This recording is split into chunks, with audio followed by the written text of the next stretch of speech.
This is a reading in A Course in Miracles, Chapter 10, Section 5, The Denial of God. The rituals of the god of sickness are strange and very demanding. Joy is never permitted, for depression is the sign of the allegiance to him. Depression means that you have forsworn God. Many are afraid of blasphemy, but they do not understand what it means.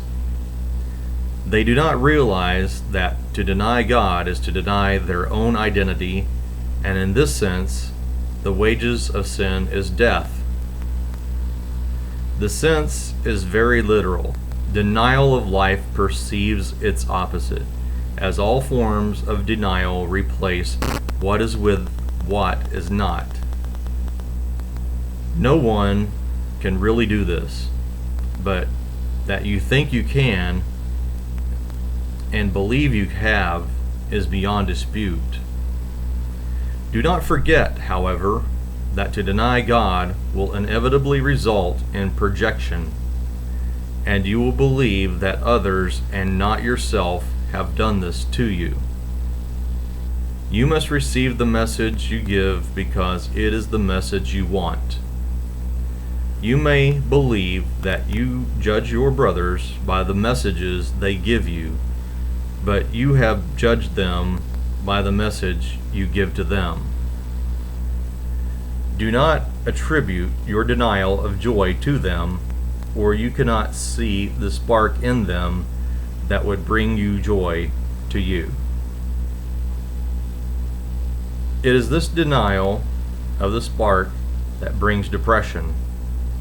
For whenever you see your brothers without it, you are denying God.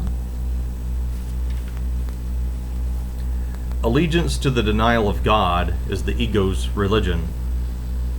The god of sickness obviously demands the denial of health because health is in direct opposition to its own survival.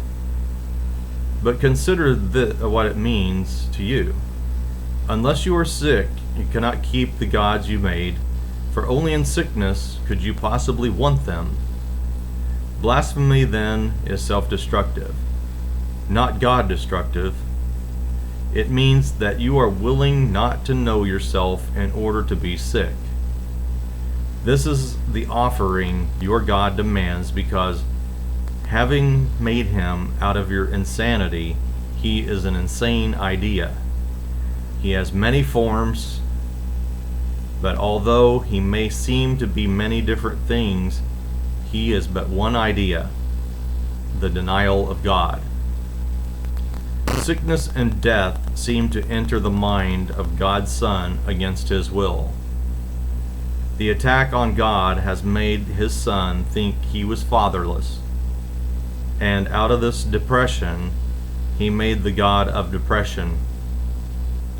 This was his alternative to joy, because he would not accept the fact that although he was a creator, he had been created. Yet the Son is helpless without the Father, who alone is his help. I said before that of yourself you could do nothing, but you are not of yourself. If you were, what you have made would be true, and you could never escape. It is because you did not make yourself that you need be troubled over nothing. Your gods are nothing because your Father did not create them. You cannot make creators who are unlike your Creator any more than he could have created a son who was unlike him. If creation is sharing, it cannot create what is unlike itself. It can share only what it is. Depression is isolation, and so it could not have been created. Son of God, you have not sinned, but you have been much mistaken. Yet this can be corrected, and God will help you, knowing that you could not sin against him. You denied him because you loved him, knowing that if you recognized your love for him, you could not deny him. Your denial of him, therefore, means that you love him and that you know he loves you. Remember that what you deny, you must have once known. And if you accept denial, you can accept its undoing. Your Father has not denied you. He does not retaliate, but he does call you to return. When you think he has not answered your call, you have not answered his. He calls to you from every part of the sonship, because of his love for his Son. If you hear his message, he has answered you, and you will learn of him if you hear aright. The love of God is in everything he created, for his Son is everywhere. Look with peace upon your brothers, and God will come rushing into your heart in gratitude for your gift to him. Do not look to the God of sickness for healing, but only to the God of love, for healing is the acknowledgement of him. When you acknowledged him, you will know that he has never ceased to acknowledge you, and that in his acknowledgement of you lies your being. You are not sick and you cannot die, but you can confuse yourself with things that do. Remember, though, that to do this is blasphemy, for it means that you are looking without love on God and his creation, from which he cannot be separated. Only the eternal can be loved, for love does not die. What is of God is his forever, and you are of God. Would he allow himself to suffer? And would he offer his sonship anything that is not acceptable to him? If you will accept yourself as God created you, you will be incapable of suffering. Yet to do this, you must acknowledge him as your creator. This is not because you will be punished otherwise. It is merely because your acknowledgement of your Father is the acknowledgement of yourself as you are. Your Father created you holy without sin, holy without pain, and holy without suffering of any kind. If you deny him, you bring sin, pain, and suffering into your own mind because of the power he gave it. Your mind is capable of creating worlds, but it can also deny what it creates because it is free. You do not realize how much you have denied yourself and how much God in his love would not have it so. Yet he would not interfere with you because he would not know his Son if he were not free. To interfere with you would be to attack himself, and God is not insane. When you deny him, you are insane. Would you have him share your insanity? God will never cease to love his Son, and his Son will never cease to love him. That was the condition of his Son's creation, fixed forever in the mind of God. To know that is sanity. To deny it is insanity. God gave himself to you in your creation, and his gifts are eternal. Would you deny yourself to him?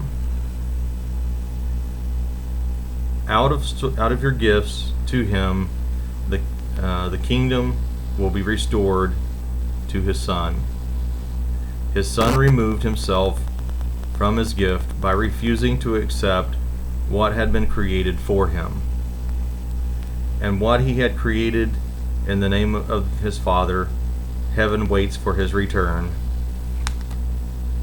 For it was created as the dwelling place of God's Son. You are not at home anywhere else or in any other condition. Do not deny yourself the joy that was created for you, for the misery you have made for yourself. God has given you the means for undoing what you have made. Listen, and you will learn how to remember what you are. If God knows his children as wholly sinless, it is blasphemous to perceive them as guilty. If God knows his children as wholly without pain, it is blasphemous to perceive suffering anywhere. If God knows his children to be wholly joyous, it is blasphemous to feel depressed. All of these illusions are the many other forms that blasphemy may take, are refusals to accept creation as it is. If God created his Son perfect, that is how you must learn to see him, to learn of his reality. And as part of the sonship, that is how you must see yourself, to learn of yours. Do not perceive of anything God did not create, or you are denying him. His is the only fatherhood, and it is yours only because he has given it to you. Your gifts to yourself